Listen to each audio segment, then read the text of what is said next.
क्या नाम है भैया आपका? दिनेश सिंह जी।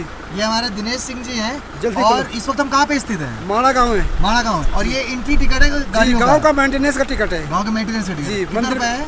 80 रुपये मात्र। तो कोई भी गाड़ी जाए जी सुनो, उतार के वापसी आना मुझे। वो भाई इंटरव्यू तो करोगे भैया, गंदगी नहीं करोगे यात्री। इनका कूड़ा कबाड़ा कौन फेंकेगा? नहीं दोबारा तो नहीं बनाओगे? 80 रुपये भैया, 80 रुपये दो भैया भाई। वापसी में तो नहीं बनाओगे? नहीं, अरे सर ऐसा गलत काम क्यों करेंगे? बस ठीक। तो ये चाहे 2 व्हीलर हो चाहे 4 व्हीलर नहीं, हो। अलग अलग व्हीलर के अलग अलग पैसे। अच्छा, 2 व्हीलर का कितना? 20 रुपये। 2 व्हीलर का 20।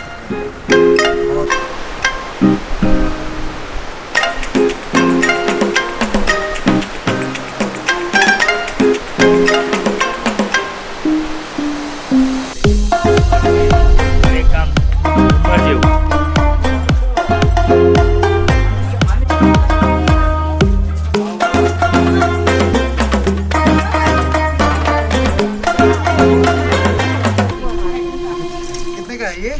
ये 70 रुपए ये सारे एक पीस। मतलब कोई भी ले लेते हैं हाँ अगर। कोई।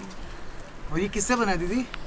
ये मार्केट से धागा लेते हैं इससे बनता है। अच्छा, प्लास्टिक का है? हाँ प्लास्टिक का। ये गणपति जो है बहुत बढ़िया। ये हमारी पैटर्न यहाँ बैठी हुई है और अभी तो शॉपिंग वॉपिंग का प्लान बना रही है। वो वाली दिखाना। ये कितने की दे रही है? काली नहीं मुझे। उनका गाड़ी नहीं देना। 1000 रुपए का बड़ा वाला। दीदी ये टोपी वगैरह कितने का आप देते हो? 150 रुपए। 100 का? 150 का 150। और ये किस ऊन से बना हुआ है? भेड़ बकरी को। भेड़ बकरी ऊन से। माना गाँव यही है क्या? जी सर। ये को देंगे एक हम। ये मम्मी ने ग्रीन टी का पैकेट ले लिया 10 रुपए का। हाँ जी, एक पैकेट 10 रुपए का है। और ये है जिम्बू। अभी का तुम आपसे मना कर दिया, ये जिम्बू है, कहते हैं दाल तड़का वगैरह लगाने काम आता है। 10 रुपए का पैकेट ही है। दे रही थी पीछे, मैंने लिया नहीं। पीछे दे।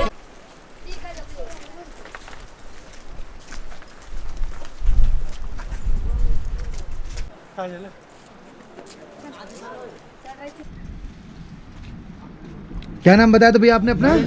नरेंद्र भैया। माणा गांव से नरेंद्र भैया की स्पेशल जड़ी बूटी टोमेटो जड़ी बूटी सूप, बहुत बढ़िया। और साथ में बूंदी। बैठ के टोमेटो सूप का एंजॉय ले रहे हैं। उसका 125 हाँ ग्राम जी माता जी। ओ माता जी, क्या मजे ले रहे हैं? तो मतलब प्रेस के आसपास हो? टोमेटो सूप का बहुत बढ़िया। ठीक। ये पिताजी इधर लगे हुए हैं टोमेटो सूप। टमाटो सूप का आनंद लिया जा रहा है माणा गांव में बैठ करके। वाह वाह वाह। हाँ जी। और ये हमारे भारत देश का अंतिम गांव है जिसको बोलते हैं। उधर से अंतिम है और इधर से अगर कहें तो ये पहले ही होता है। वाह वाह। लेकिन माणा गांव का ये टमाटो सूप पी करके इसका आनंद लिया जा रहा है और टूर का पूरा एंजॉय किया जा रहा है। अरे वाह, यहाँ दोनों पिताजी लोग बैठ करके टोमेटो सूप को एंजॉय ले रहे ये कैसा ड्रेस अभी फोटो खिंचवाना आपने? हैं। हैं? ठीक, हाँ इसी ड्रेस में एकदम। बहुत बढ़िया।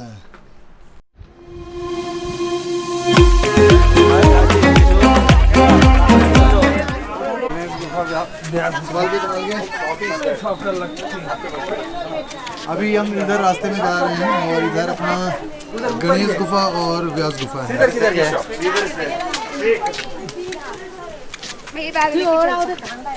गणेश गुफा। इस वक्त हम लोग गणेश गुफा के द्वार तक पहुंच चुके हैं।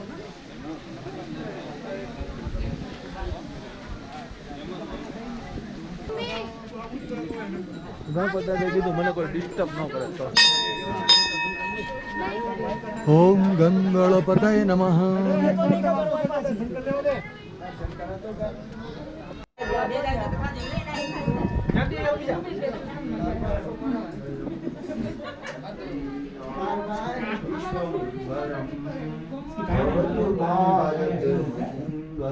श्री बद्रीनाथ विश्वम्भरं भवतु भारत मंगलम। श्री बद्रीनाथ विश्वम्भरं।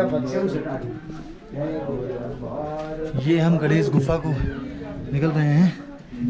तो ये आप जो देख रहे हो ये गणेश गुफा है, बहुत बड़ी नहीं है।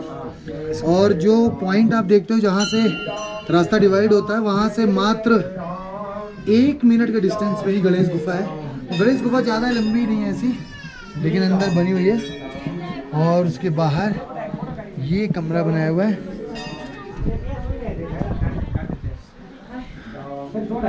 यहाँ पर मंदिर है, हमारे आचार्य जी हैं।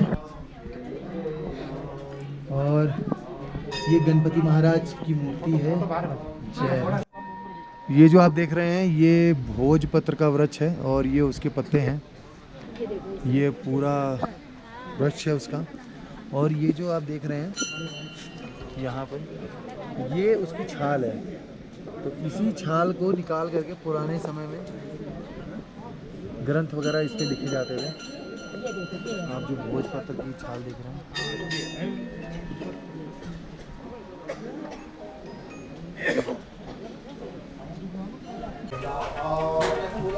हर हर गणपति, हर हर महादेव। इस वक्त हम लोग हिंदुस्तान के आखिरी गांव माणा विलेज में हैं और इस वक्त हम गणेश गुफा जी पे, हमारे साथ यहाँ के पुजारी जी हैं। हमने पुजारी जी से अनुरोध किया है कि हमें यहाँ के बारे में पुजारी जी थोड़ा सा, क्या यहाँ की मान्यता है, क्या इतिहास है, थोड़ा सा बताएं प्लीज़। इस जिस स्थान पर हम आए हैं, इस गांव का प्राचीन नाम है मणिभद्रपुरी। मणिभद्र नाम पड़ने के 2 कारण थे। पहला कारण ऐसा आता है कि मणि बोलते हैं श्रेष्ठ को, जिसका मूल्य जो अधिक हो। भद्र बोलते हैं पुरुष को और पुरी बोलते हैं स्थान को।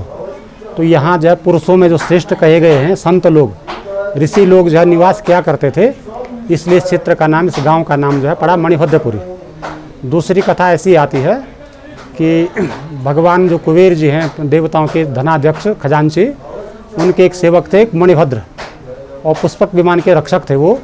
उन्हीं मणिभद्र के नाम से यहाँ का नाम पड़ा मणिभद्रपुरी। धीरे धीरे बोलते बोलते मणिभद्रपुरी का भ्रंश होकर माणा हो गया। अभी जिस पर्वत पर हम बैठे हैं, इस पर्वत का नाम है नर पर्वत। सामने वाला पर्वत जो है नारायण पर्वत है। नर और नारायण की गणना जो है भगवान के जो 24 अवतार हैं उनमें से जो चौथे अवतार के रूप में की जाती है। धर्म और मूर्ति के पुत्र थे, यहाँ तपस्या की थी दोनों ने। ऐसा कहते हैं कि जब भगवान नारायण तपस्या में रत थे तो लक्ष्मी जी ने जो है बेर, जो खाने का फल होता है, उसकी झाड़ी का रूप धारण करके भगवान की रक्षा की थी कि भगवान के ऊपर बर्फ इत्यादि न गिरे। तो भगवान ने प्रसन्न होकर वरदान दिया कि पूरा क्षेत्र जो है तुम्हारे नाम से प्रसिद्ध होगा। बेर को संस्कृत में बद्री कहा जाता है, इसीलिए इस क्षेत्र का नाम हुआ बद्रीनाथ। जहाँ अभी हम बैठे हैं ये सम्याप्रास नाम का तीर्थ है और यहाँ जो है 2 नदियाँ बहती हैं, अलकनंदा और सरस्वती। उधर वाली अलकनंदा है, इधर वाली सरस्वती है। यहाँ दोनों जब मिलती हैं तो उसका नाम पड़ता है केशव प्रयाग। तो ये गंगा का पहला प्रयाग है केशव प्रयाग। इसी सम्याप्रास तीर्थ में भगवान के 17वें अवतार आए कृष्ण द्वैपायन।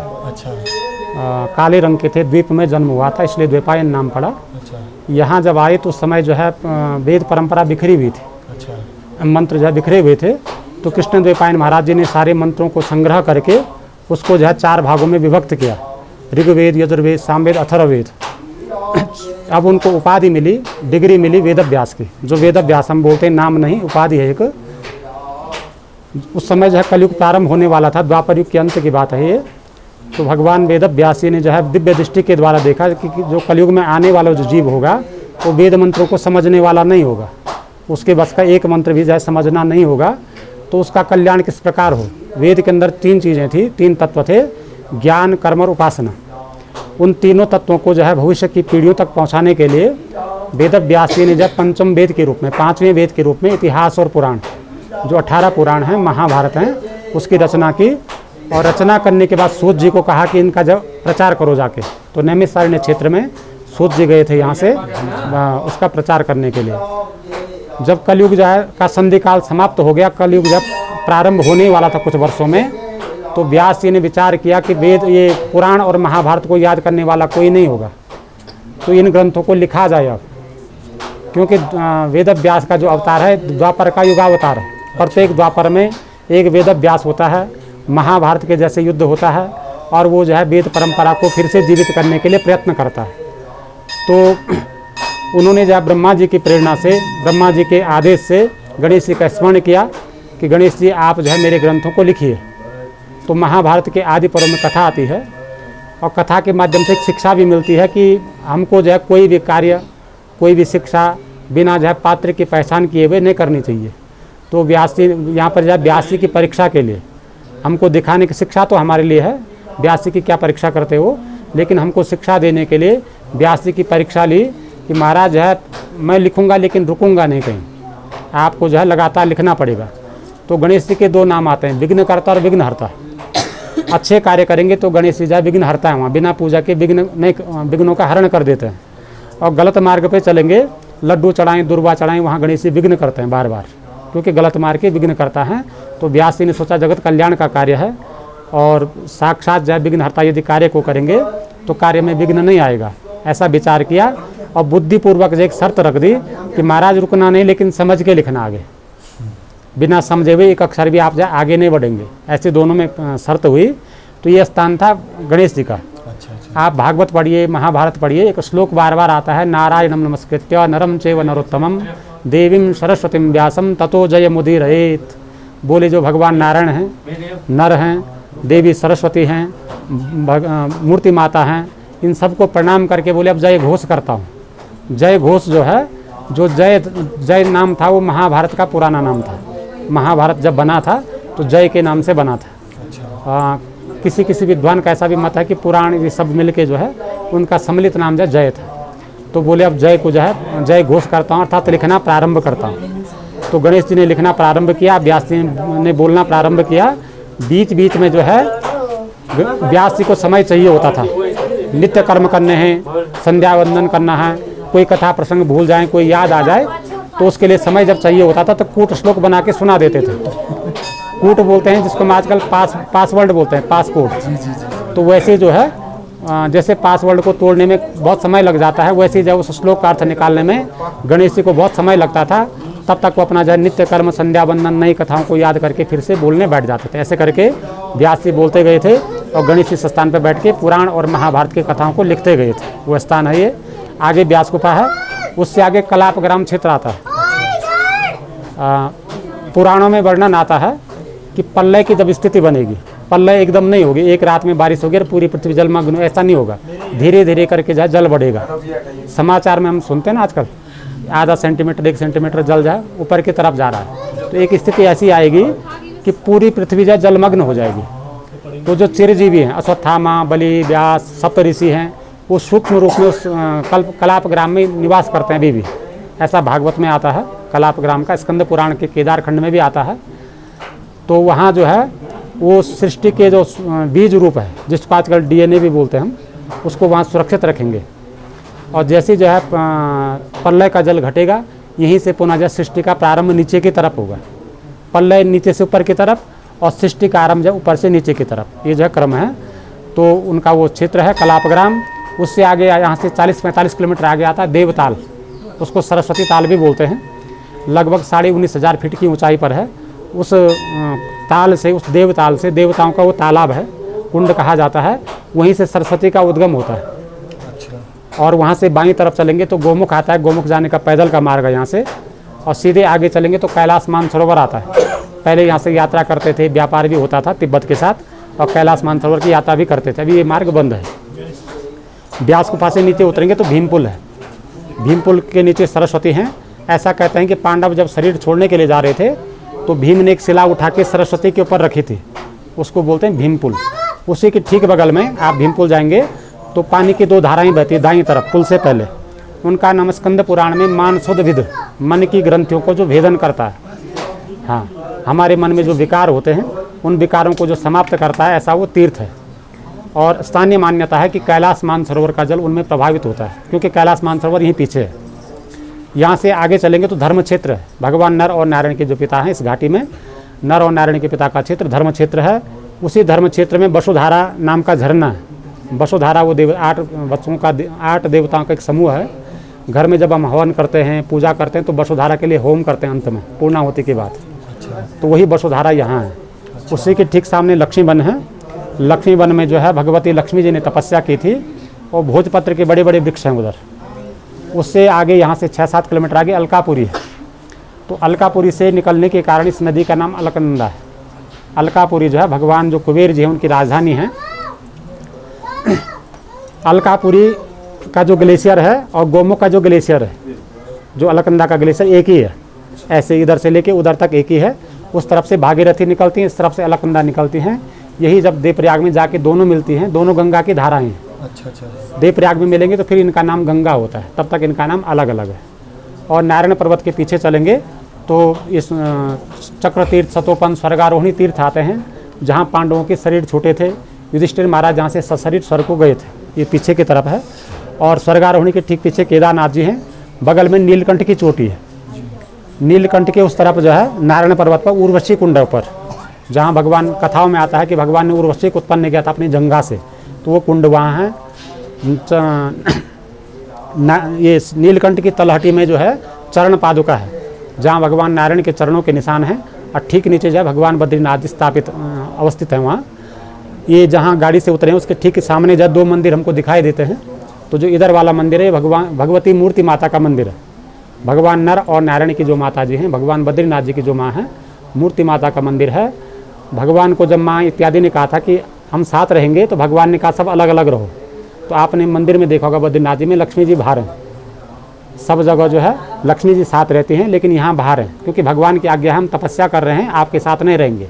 तो माता जी को इधर, पिताजी को उधर और पत्नी को जो है वो लक्ष्मी बन की तरह भेज दिया। तो लेकिन अपनी माँ को भगवान ने एक वचन दिया है कि वर्ष में एक बार मैं तुमसे मिलने आऊँगा यहाँ।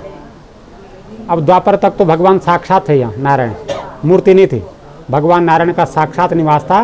व्यक्ति आता था, जीव आता था, प्रार्थना करता था, भगवान के साक्षात दर्शन होते थे। जब भगवान कृष्ण जो अपने धाम को पधार रहे थे, तो उन्होंने उद्धव जी को जो है भागवत का उपदेश दिया, भगवत धर्म का, और कहा कि जो है उद्धव अब जो है बद्री का आश्रम में जाके रहो। और वही उद्धव जी इस कलयुग में जो है यहाँ भगवान के प्रतिनिधि हैं। जैसे उस समय भगवान के मित्र थे, साक्षात जो है अभिन्न मित्र, भगवान और उद्धव जी में भेद नहीं था, वैसे जो है भगवान के जो कलयुग के जो देवता हैं, एक प्रकार से उद्धव जी लगा लो आप। तो उद्धव जी जो है भगवान के प्रतिनिधि के रूप में यहाँ आते हैं और माता जी से जब मिलना होता है विशेष रूप से। वही उद्धव जी जब भगवान के कपाट बंद होते हैं, तो यहाँ से जब उद्धव जी की मूर्ति जो है नीचे जाती है, फिर भगवान जी की जो बद्री विशाल जी की मूर्ति वो नहीं जाती है, उद्धव जी को भगवान के प्रतिनिधि के रूप में यहाँ से ले जाते हैं। ऐसी यहाँ की संक्षिप्त रूप में कथा है। बोले गणेश भगवान की जय।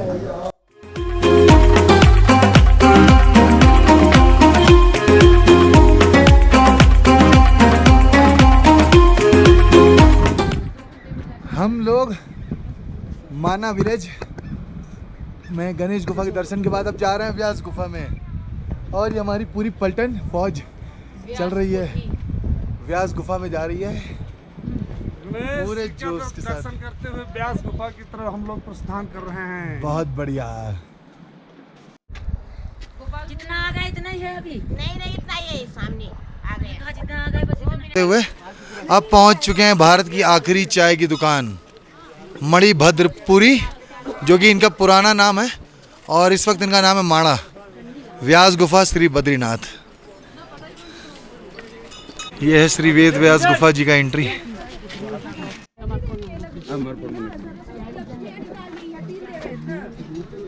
चाय का मजा माना विलेज आखिरी गांव। चले चले चाय बोलो, चाय चाय वाले, चाय वाले, चाय वाले। अरे मासा पप्पा आएगा मेरा पप्पा। चलो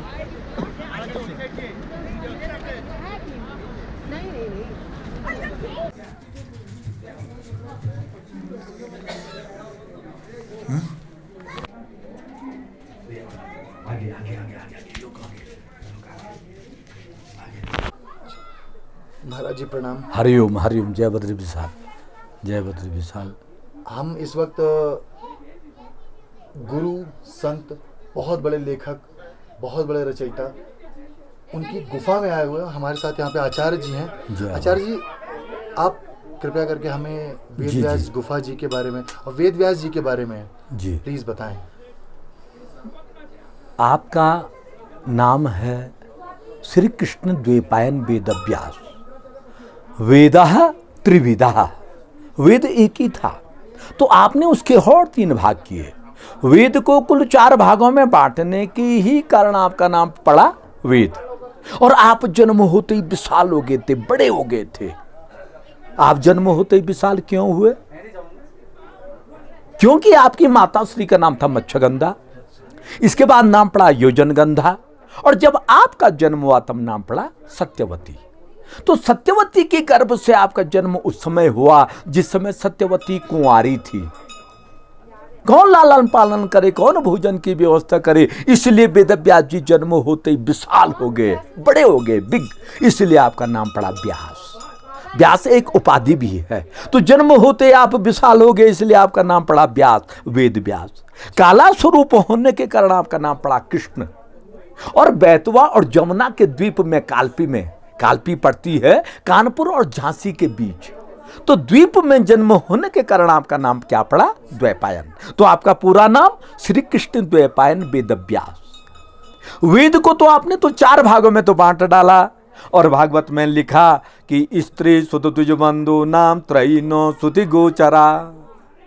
किसी किसी के लिए वेद पढ़ने का अधिकार नहीं है, तो जिनको वेद पढ़ने का अधिकार नहीं है उनका कल्याण कैसे हो? कौन एक ऐसा ग्रंथ होगा जिसमें वेदों का भी रहस्य हो, पुराणों का भी रहस्य हो, शास्त्रों का भी रहस्य हो, जिसका ज्ञानोपार्जन करने से सबका कल्याण हो जाए? तो ब्रह्मा जी ने कहा कि वेदव्यास, ऐसा ग्रंथ तो केवल महाभारत है जिसमें सब कुछ है। वेदव्यास जी ने कहा कि महाभारत में तो 1,00,000 श्लोक हैं, कलयुग आने वाला है, इतना जल्दी कौन लिखेगा? तो ब्रह्मा जी ने कहा कि आप गणेश जी का आह्वान कीजिए। तब वेदव्यास जी ने गणेश जी का आह्वान किया कि तद संस्मारे नम्ब व्यासो सत्यवती सुता हो, इसमें न मात्र हो गणेशानो भक्ति चिंतित पूरक हो। गणेश जी आए, तो गणेश जी ने कहा कि अहम प्रीतोस्मि, मैं स्वीकार करता हूं, परंतु एक शर्त पे। तो क्या शर्त थी? श्रुत्वेव तत्प्राह विघ्नेशो यदि मे लेखनी क्षणम लिखते नावतिष्ठे तो तथा श्याम लेखको हम, कि लिखते वक्त मेरी लेखनी रुकनी नहीं चाहिए। रुक गई तो आगे नहीं चलेगी, लिहाजा बोलना बंद नहीं करना। तो वेदव्यास जी ने कहा कि मेरी भी शर्त रहेगी सिद्धि बुद्धि के दाता, अरे मैं भी जिस श्लोक को कहूंगा ना, आप भी सोच और समझ के लिखना। तो यहां से वेदव्यास जी महाभारत बोले और नीचे गणेश गुफा में गणेश जी लिखे। इनके लिए दूर नहीं होता सज्जनों, ये तो विष्णु के अवतार ही हैं। वामन भगवान जी ने तो दोनों 2 पांव में ही लोक नाप लिए थे, इनके लिए कहां दूर होता है। परंतु महाभारत के बाद आत्मसंतुष्टि नहीं मिली, तब तक नारद जी का आगमन हुआ। तम दृष्ट्वा परम प्रीति व्यासो सत्यवती सुता हो कृत्वा अर्घमासं दत्वा प्रपक्षम कुशलम मुनि। तम दृष्ट्वा, वेदव्यास जी ने जब नारद जी को देखा, परम प्रीति ही, प्रसन्न हो गए, आनंदित हो गए। कृत्वा अर्घमासनम दत्वा, पहले आसन दिया, अर्घ्य से उनके पादों का प्रक्षालन किया, गंध अक्षत से उनके पंचोपचार पूजा की, अंत में उनकी कुशलता को पूछा। ये हमारा सनातन धर्म है। कोई घर पे अतिथि आ जाए पहले ऐसी सेवा होती थी। वेदव्यास जी ने कहा कि नारद, मैंने तो सारे ग्रंथों का लेखन किया, तब भी ये चित्त जो शांति नहीं हो रहा है। नारद जी ने कहा आपने तो ब्रह्मसूत्र की रचना की, इतिहास पुराण की रचना की, वेदों का विभाजन किया, धर्म का निरूपण किया, अरे महाभारत जैसे महान ग्रंथ की रचना की, पर जब तक आपने पीवत भागवतं रसमालयं मुहुर्यो रसिका बुवे बाबुका, जब तक आपने भक्तों को भागवत रूपी रस का पान नहीं दिया वेदव्यास, जब तक आपने श्री कृष्ण के गुणानुवादों का वर्णन नहीं किया, जब तक आपने सदगति मुक्ति का मार्ग नहीं बताया, तब तक आपका यह चित्त जो शांत नहीं होगा। तो अंत में वेदव्यास जी ने नारायणं नमस्कृत्य नरं चैव नरोत्तमं देवीं सरस्वतीं व्यासं ततो जयमुदीरयेत्। नन्नारायण भगवान को प्रणाम किया, मां सरस्वती की वंदना की, और इस पुण्य धाम पे बैठ करके 18वां पुराण श्रीमद् भागवत महापुराण की रचना की थी। बोलो श्रीमद् भागवत महापुराण की जय, बद्री विशाल भगवान की जय, आनंद कंद वृंदावन बिहारी लाल की जय, आज के आनंद की जय। ओम द्यो शांतिरंतरिक्षगुं शांति पृथ्वी शांतिराप शांतिरोषधयः शांति वनस्पतयः शांति विश्वे देवाः शांति ब्रह्म शांति सर्वगुं शांति शांतिरेव शांति श्यामा शांतिरेदि विश्वानि देव सविति दुरुता निपरासुव जदभद्रं तन्न आसुव। ओम नारायणं नमस्कृत्य नमस्कृत्य नरं चैव नरोत्तमं देवीं सरस्वतीं व्यासं ततो जयमुदीरयेत्। व्यासाय विष्णुरूपाय व्यासरूपाय विष्णवे नमो वै ब्रह्मनिधये वासिष्ठाय नमो नमः। अचतुर्वदनो ब्रह्मा द्विबाहुर्परो हरि अबाललोचनं शम्भो भगवान् बादरायण नमोऽस्तु ते व्यासविशालबुद्धे पुल्लारविन्दायजपत्रनेत्र येन त्वया भारततैलपूर्ण प्रज्वालितो ज्ञानमय प्रदीप शांगाय सपरिवाराय सायुधाय सशक्तिकाय श्री वेदव्यास मंत्रपुष्पांजलिं समर्पयामि। नमो नमः। हरि बहुत बहुत धन्यवाद आचार्य। जय हो। उम्मीद करते हैं कि जय हो। ये जो आपने बातें बताई हैं जी जी जी जी हमारे चैनल में देखने वाले सभी लोगों को हरिओम बहुत कुछ जानने को मिलेगा, बहुत कुछ सीखने मिलेगा। आचार्य जी, एक और चीज़ मैं जानना चाहता हूँ, क्योंकि 2 साल से जो पूरा कोविड अभी बंद चल रहा था, सारी चीज़ें बंद चल रही थी, इस वक्त फिर से 2022 में यात्री भक्तगण फिर से आना शुरू हुए। आप उन भक्तों से कुछ कहना चाहेंगे? हम यही कहना चाहेंगे कि कह करके ये बहुत अहोभाग्य है कि हम लोगों का कि भगवान बद्री विशाल की दया से भले 2 साल तो ये ऐसे निकल गए हैं, परंतु अब सारे भक्त, सारा हमारा भारतवर्ष, सारा हमारा संसार जो है इस रोग व्याधि से मुक्ति हो जाए। यही हम भगवान बद्री विशाल जी से और वेद व्यास जी से बार बार विनती करते हैं कि इस प्रकार की रोग व्याधि अब न रहे। सर्वे भवन्तु सुखिनः, सर्वे सन्तु निरामया, सर्वे भद्राणि पश्यन्तु, मा कश्चित् दुर्भाग् भवेत्। हरि ओम। हरि ओम। सनातन धर्म की यही एक खूबसूरती है, यही एक विशेषता है कि वो अपने से पहले पूरे संसार के सुख और कल्याण के बारे में सोचता है। हरि ओम। हरि ओम। हमें ये अवसर प्रदान करने के लिए बहुत बहुत धन्यवाद। और इस चैनल के माध्यम से जो लोगों ने इस ज्ञान को देखा है उन सभी को मैं प्रणाम करता हूँ और कामना करता हूँ कि आप लोग भी माना विलेज आएँ, वेदव्यास जी की गुफा और गणेश गुफा देखें, क्योंकि हमारा संस्कृत, हमारा इतिहास, हमारा जो एक पुराण पूरी रचना है बहुत खूबसूरत है। बहुत बहुत धन्यवाद आचार्य जी, अपना समय देने। हमारा नाम पंडित हरिश्चंद्र कोठियाल, हम इसी चमोली जिला के हैं। जी हाँ, और 6 माह यहाँ रहते हैं हम लोग, और 6 माह गोपेश्वर, जहाँ गोपीनाथ जी का मंदिर है ना, जी जी जी जी जी जी हाँ, उसी के सानिध्य में हम लोग 6 माह रहते हैं। जी हाँ, वाह। और ये सारा ज्ञान तो हमारे भागवत में है महाराज जी, जो हमने अपने मुखार मुंह से टूटे फूटे शब्द जो आपको बताए, तो ये हम उन्हीं का झूठा बोल रहे हैं, वेद व्यास जी का ही झूठा बोल रहे हैं महाराज जी। हमारे पास कुछ नहीं है। जी हाँ, जो हमने ज्ञान प्राप्त किया बस उन्हीं जी। जी हाँ, जो मैंने आपसे कहा वह उन्हीं का झूठा कहा महाराज जी। हरिओम। हरिओम। हरिओम। जी जय हो महाराज जी को बहुत सत नमन करते हैं। हरिओम। जय मेरे बंधु। जय बहुत सुंदर और जय।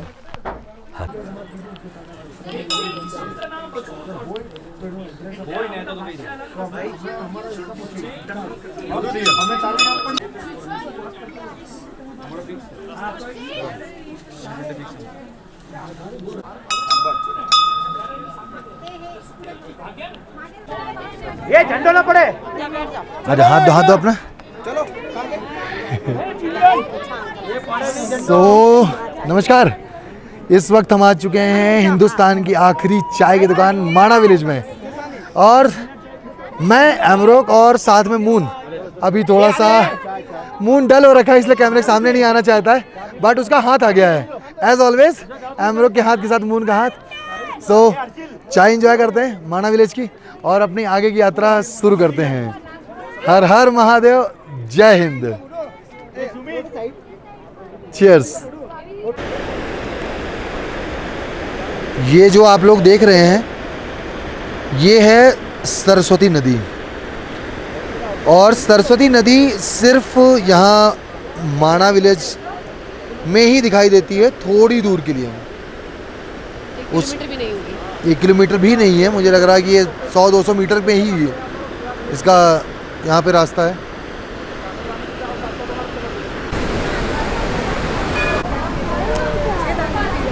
इस वक्त आप मेरे पीछे जो देख रहे हैं ये है सरस्वती नदी, चल रहा है। और सरस्वती नदी उद्गम स्थान है, और सरस्वती नदी मात्र यहाँ से 200-300 मीटर दूरी तक का ही सिर्फ सफ़र अपना तय करती है।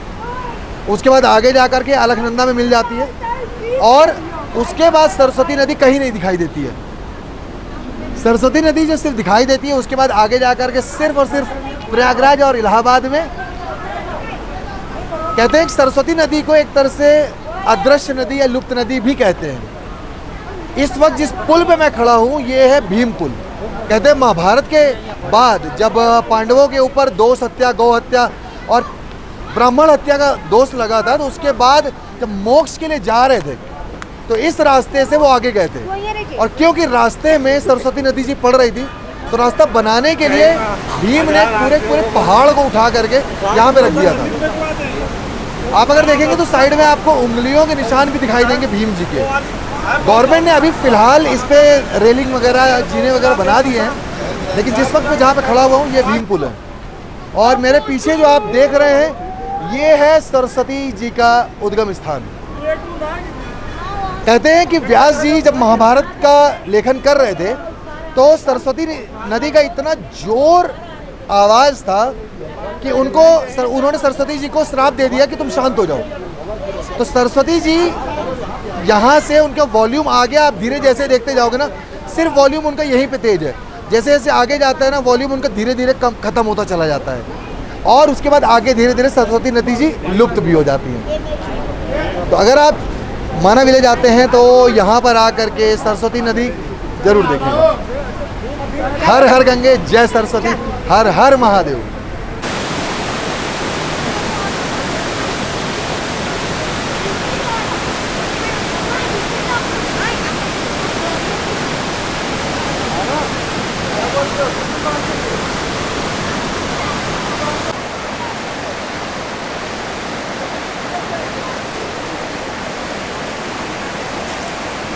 तो आप लोग ये जो देख रहे हो वो उधर से अलकनंदा नदी आ रही है और इधर से ये सरस्वती नदी आ रही है। तो यहाँ पर अलकनंदा और सरस्वती का संगम हो जाता है। उसके बाद सरस्वती सीधे अगर दिखाई देती है तो प्रयागराज में, जहाँ पर गंगा, यमुना और सरस्वती का मिलाप होता है। उसके बाद यहाँ से आगे जा कर के अलकनंदा जाती हैं, और गंगोत्री से फिर भागीरथी आती है, जो कि जा कर के देवप्रयाग में फिर वहाँ पर जब उनका संगम होता है फिर वहाँ से वो गंगा कहलाती है।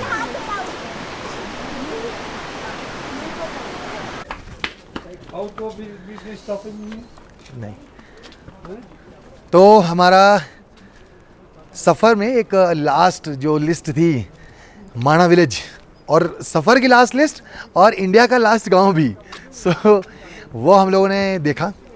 गांव बहुत खूबसूरत है, पहाड़ों की ऐसी खूबसूरत वादियों में बसा हुआ है, और हमारे आर्मी के दोनों ब्रिगेडियर चल रहे हैं हमारे साथ। हम लोगों ने सरस्वती नदी के भी दर्शन किए। सरस्वती और अलकनंदा का जो संगम है वो भी हमने देखा। हमने व्यास गुफा देखी, हमने गणेश गुफा देखी, हमने भीम पुल देखा, अपने इतिहास को जाना। बहुत खूबसूरत है। अब हम लोग यहाँ से निकल रहे हैं, और अब हमारा जो अगला पड़ाव होगा, जो आज रात्रि में जहाँ पे हमारा रुकने का है, वो हम लोग श्रीनगर रुकेंगे। उसके बाद फिर अगले दिन यानी कि 12 तारीख को फिर हम लोग श्रीनगर से फिर आगे जाएंगे।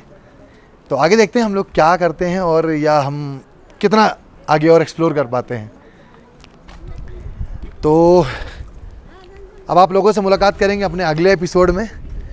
उम्मीद है आप लोगों को हमारी ये यात्रा, ये 4 धाम का सफ़र हमारे माता पिता के साथ में, मैं अमरोक और मून, हम दोनों ने ये प्लानिंग, एक सरप्राइज़ रखा था अपने मम्मी पापा लोगों के लिए।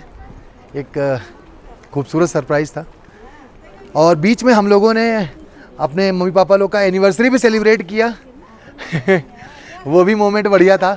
सो वो एक इत्तेफाकन चीज़ें होती चली गई, बहुत अच्छा था, तो बहुत बढ़िया रहा। सो अब आप लोगों से मिलते हैं अपने अगली जगह पर, अगले ठिकाने पर, अगले सफ़र पर। तब तक के लिए अमरोक और मून हमें इजाज़त दीजिए। उम्मीद है आपको हमारा सफ़र पसंद आया होगा। अपना प्यार, अपना आशीर्वाद यूँ ही बनाए रखें। तब तक के लिए नमस्कार। हर हर महादेव, जय सरस्वती मैया। जय सरस्वती माता की।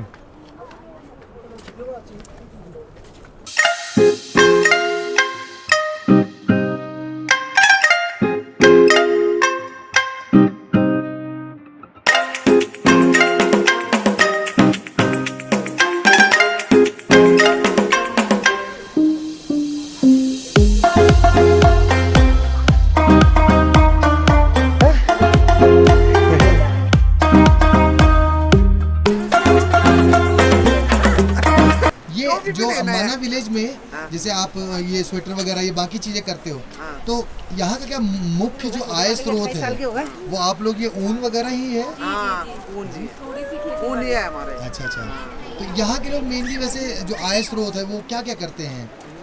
क्या करते हैं, जंगल में जड़ी बूटी लेके आते हैं और कटाई बुनाई करते हैं, खेतों में काम करते हैं। तो लेडीज वगैरह घर पे ये सब चीजें देखती है? नहीं, लेडीज ही करती हैं यहाँ। अच्छा लेडीज है। और जेंट्स वगैरह? जेंट्स वगैरह दुकानों पे। अच्छा वो बाहर रहते हैं। तो जो बाहर नहीं, यहीं रहते हैं। अच्छा यहीं रहते हैं, तो वो खेत वगैरह देखते हैं? खेत हाँ वो देखते हैं, जेंट्स खेत लेडीज ही देखती है सब कुछ। तो जेंट्स क्या करते हैं? क्या करते हैं, वो खाते पीते आराम करते हैं। क्या बात कह रहे हैं? वो सुना है, सब जेंट्स की काम है यार। काम के नहीं है। जेंट्स कोई देख रहा है कुछ काम कर रहे, सब लोग ऐसी है। अच्छा सब लेडीज का काम है, खेती करो, जंगल जाओ, जड़ी बूटी लाओ, हाँ। पैकिंग करो, बेचो। सच्ची अरे बहुत बढ़िया।